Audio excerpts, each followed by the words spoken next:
standard's huge. All right, who wants to learn how to slow down time? I do. Okay. I've never really taught this. I talked about it once. I've told my family this so many times, but just so you guys know, my family doesn't think I'm that cool. When I share these like genius $100 million ideas, they're like, that's great. Is the bathroom open? I need to go use it. I'm like, no! I need people to hear this. Okay, so this idea came to me after I worked at an IT company. I worked for an IT company in network hardware, so I'm very familiar with like the IT world. It's so interesting.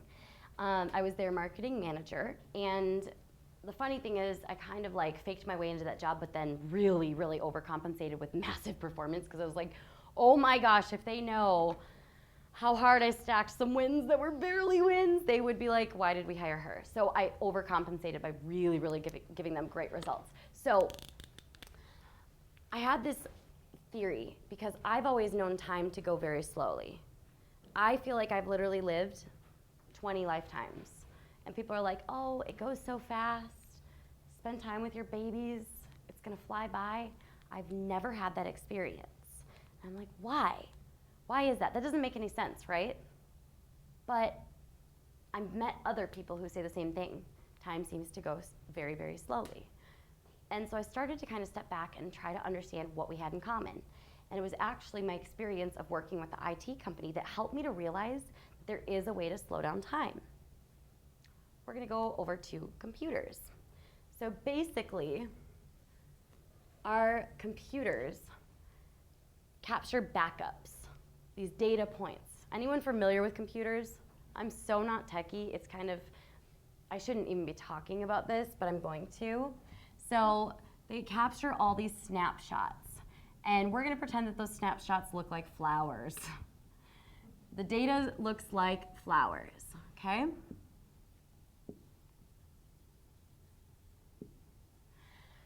So computers continually create backups over and over and over again.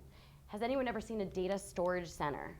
They're massive, like multi-billion dollar facilities, and you walk in and they're like, oh, that one stack is like their emails from the last week. And you're like, what? How many stacks of information do they need to keep backups?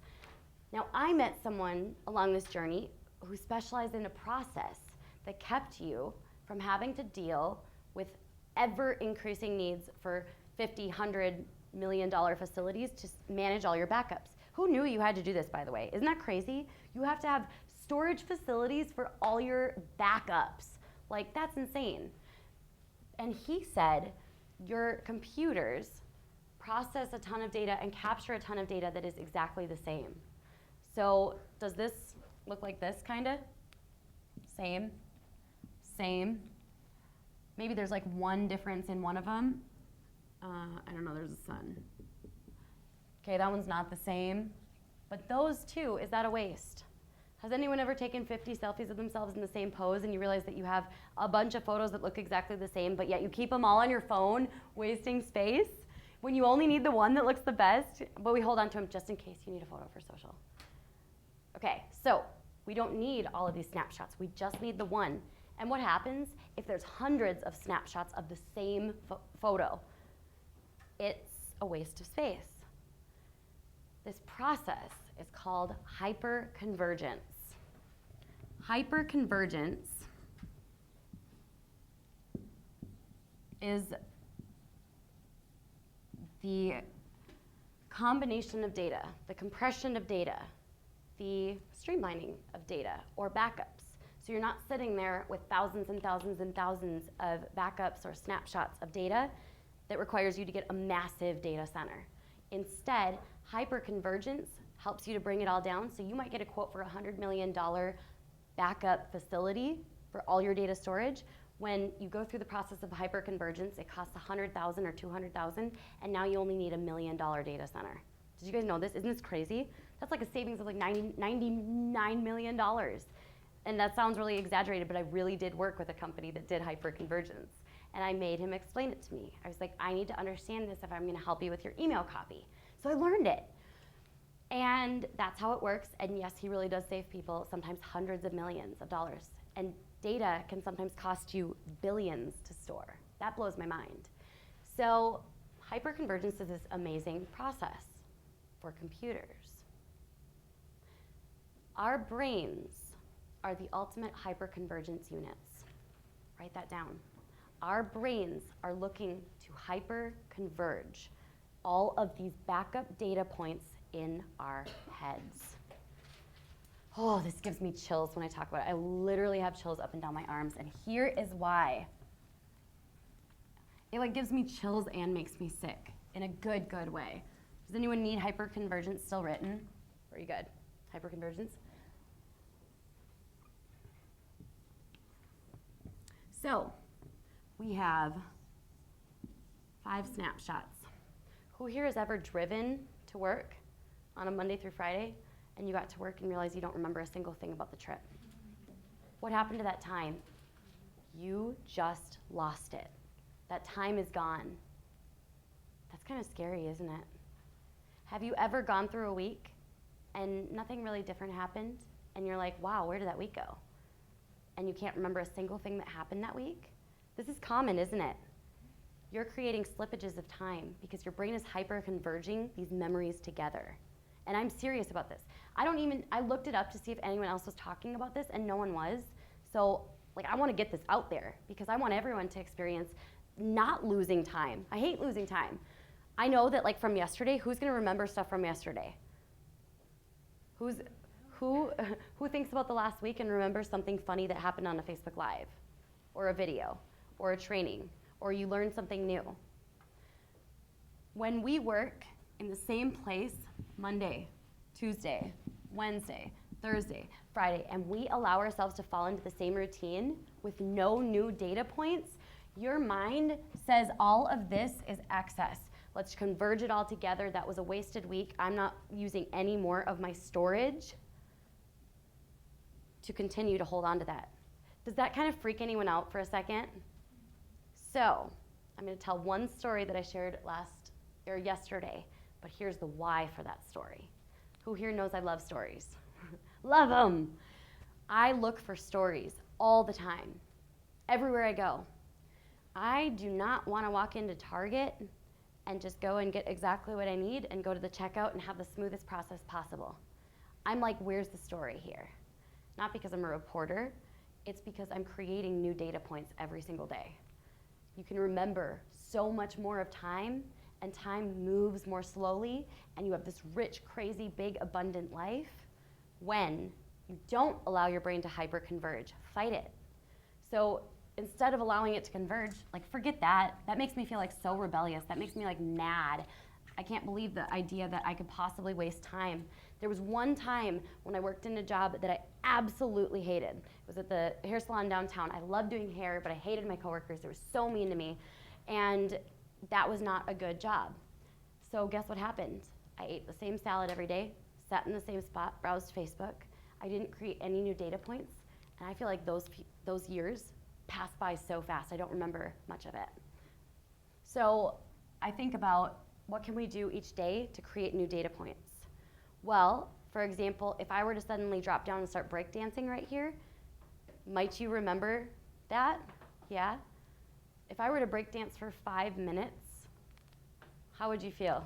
You'd be like, okay, where is she going with this? What's the point? If I were to breakdance for 5 minutes and then do the polka for 5 minutes and then do a crazy, dance for 5 minutes, the YMCA for 5 minutes, would you kind of be like, this is a really long time to spend dancing? Why am I watching Rachel dancing? You just made that time go slower because all these data points were happening and your brain was kind of like, okay, I don't really need this and I'm not having fun, but now you're making me remember this. So when you can create new data points as often as possible, do it. Stop falling into the same conversations. Stop living the same day over and over and over again. And it can be as simple as let's try something new. I'm not scared to fail. Let's do something silly. As crazy as this is, TikTok, Instagram, living a life on social media allows me to fight hyperconvergence. Because if I show up every day doing the exact same thing, people are going to be like, why do I follow her? But who here has ever watched like a story of mine or a live of mine or something where something funny happened or something silly? That's what keeps you wanting to come back. And you wanting to come back is what keeps me living out of hyperconvergence in a good way. I say to my kids, let's try something new. Let's do something different. They went out and played in the snow the other day, which is a very normal thing, and I stayed inside. And to create a new data point, I was like, what can I do? You know what I'll never forget? I'm gonna make homemade hot chocolate for the first time. It's not because I'm Betty Crocker. I can't bake. I can cook though.